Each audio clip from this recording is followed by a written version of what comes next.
afternoon, students. Now we will be discussing similarities and difference between two very important figures.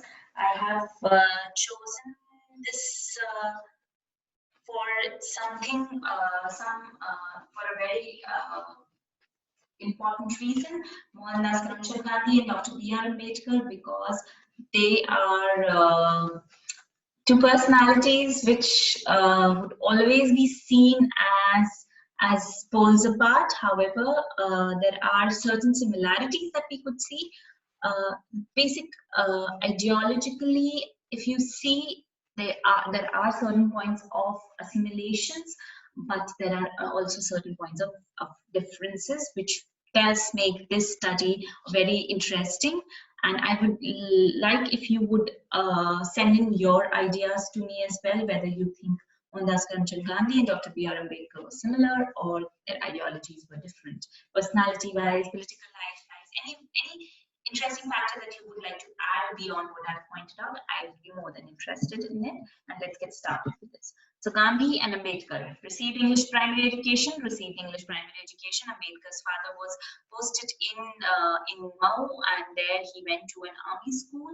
And Gandhi also his education was done in Porbandar, and it was also English education. He went to London to pursue law, and he went to US first, and then he went to London to pursue his education and legal studies. He did his from Inner Temple. He did his law, and from London School of Economics and Social Sciences, he pursued his PhD. So we find that both of them were Western educated men. He emerged as one of the first mass leader with this charisma to attract masses and understand their varied problems. So he emerged as a mass leader. Gandhi emerged as a mass leader of not just the elites but also of the countryside. And he also believed that actual India stays in the countryside.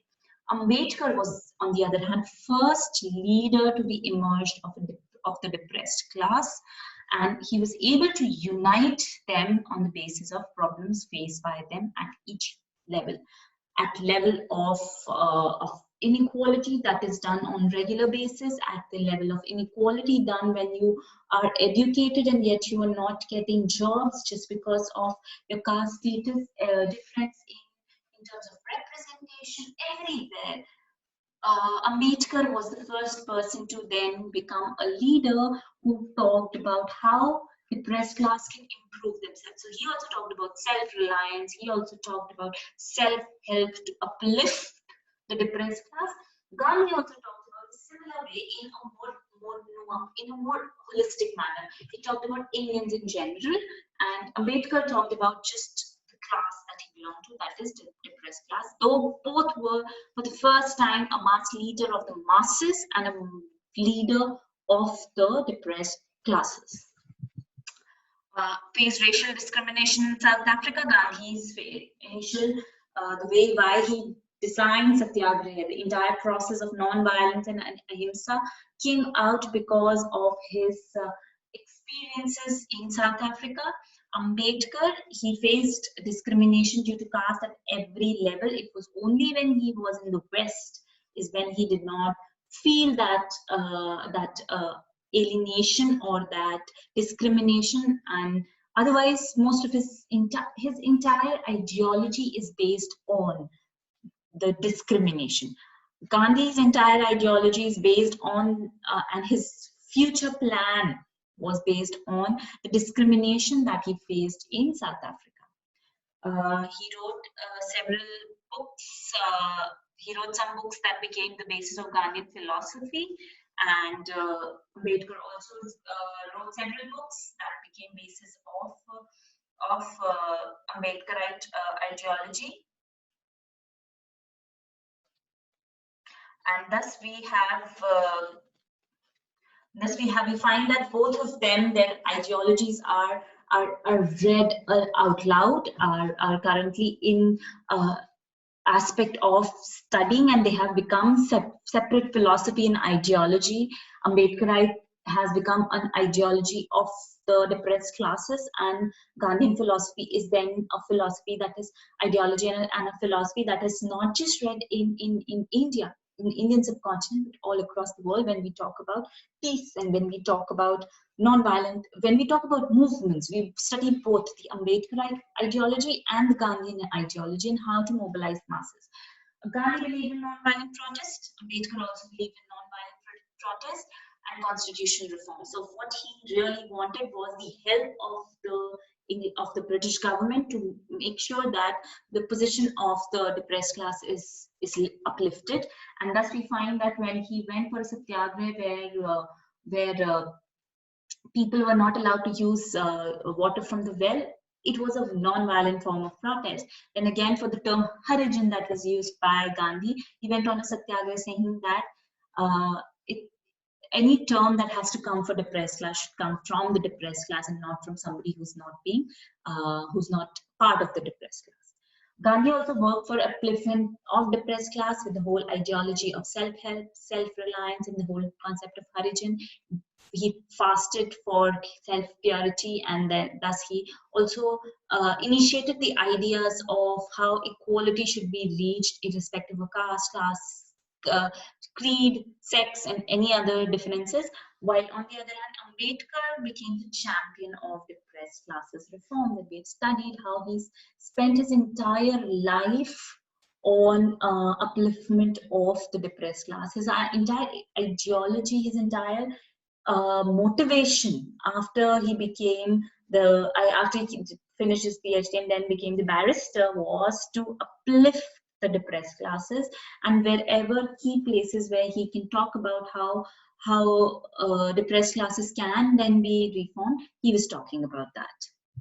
Now the differences. There are many differences, students. It's not Ambedkar and Gandhi met once, and Ambedkar has written about that encounter, stating that it was not a pleasant one, and so did Gandhi. So now we're going to talk about differences.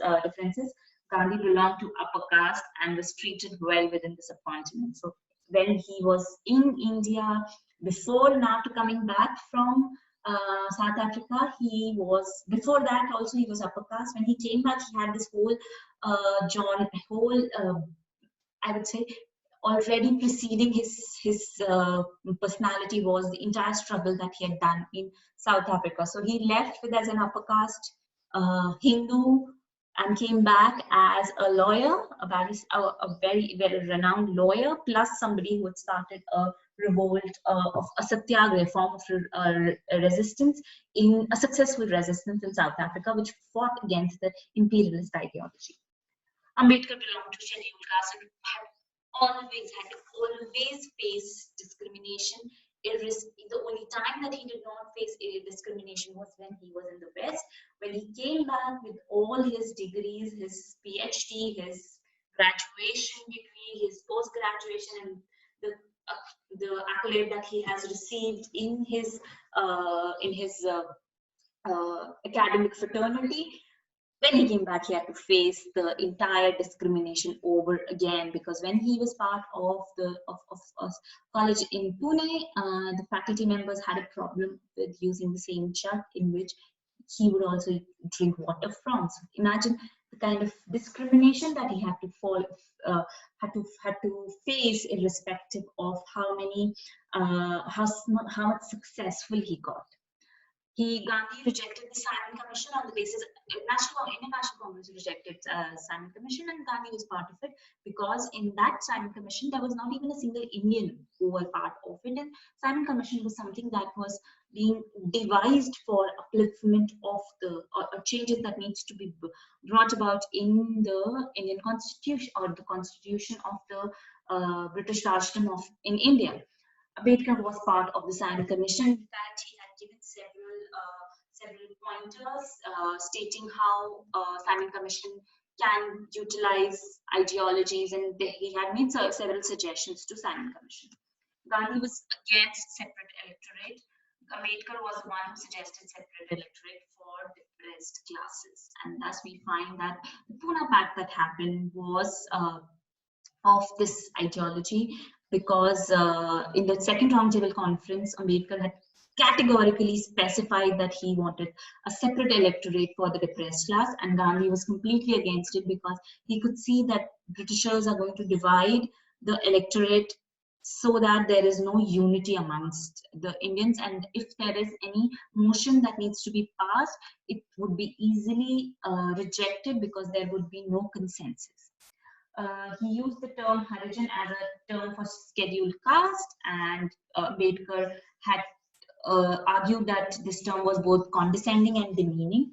Gandhi was part of the Congress, and Ambedkar was not part of the Congress because he believed that Congress represented upper Hindu caste ideology, and that is something that always made him um, uh, reject the ideas of Congress, because he found it very elite upper caste Hindu men ruling the entire subcontinent. Gandhi was against the creation of Pakistan. Ambedkar was in favor of creation of Pakistan. In fact, he has written a treatise on it, and it is some of the scholars have considered that it was the treatise which then was the basis of creation of the differences that Muslim League and Congress had in terms of during in the 40s, 1940s of the in the Indian scenario. Gandhi actively worked along with Congress, found Congress as party of upper caste Hindu only. In fact, Ambedkar joined hand with the Muslim League when the congressmen had resigned from the position in the legislative council, provincial councils, and the day of deliverance that was declared by Muslim League, Ambedkar was part of it. In fact, his party was part of it, and when and he said that this is not against. If it is considered that it is against Hinduism, then it is not against Hinduism. It is against sort of discrimination, and if Congress feels that it is against Hinduism, then probably that means that Congress is a Hindu political party only. Gandhi, before and after independence, he withdrew himself from active politics. So he was part of Congress. He was highly active in it, but he never joined any party. He never fought elections. He rather was happy in being a mass mobilizer than becoming a leader. While on the other hand, we find that Ambedkar was politically very active. He contested election for the legislative council, and he in fact created his own Labour Party. And it was successful at one point in time. In 1946, it contested election but did not succeed. And post independence also, he acted as a law minister. This is a difference. One difference that students I forgot to point out, and now that I'm revising and I got to know about it, Gandhi was an ardent Hindu. No matter, though his Hinduism was not a discriminatory Hinduism, but he was a follower of Hinduism ideology of a religion. He was a devout Hindu. Ambedkar, on the other hand, converted to Buddhism because he considered that Buddhism is one religion that is against discrimination, and Hinduism has given him only his caste, which makes him the lowest strata of the society. So thus we find that Gandhi and Ambedkar differences are more than similarities. However, we find that there are similarities between them, that both of them wanted to work for the people whom they felt for. Ambedkar for depressed class, Gandhi for masses in general. So that, and both talk about self-reliance. Even Ambedkar repeatedly said that, okay, we agree that caste system is bad, but then depressed classes have also accepted that, and we have to break this shackle. And how do we break this shackle? By self-development, self-reliance, and education. That is something that Ambedkar was categorical about. And the similar thing Gandhi is also saying, that if we want to remove ourselves from the clutches of imperialism, we have to create ourselves. We have to become economically independent. We have to have self-reliance levels or developmental activities, and we have to stop being dependent on on Westerners for everything. So that is what both Ambedkar and Gandhi have in common. With this, we come to an end of this class. Again, students, if you have something to add to it, please drop me an email. It's an open-ended questions or open-ended discussions that we are going to have on this particular topic, because it's something like we are choosing to compare personalities. All right. Thank you.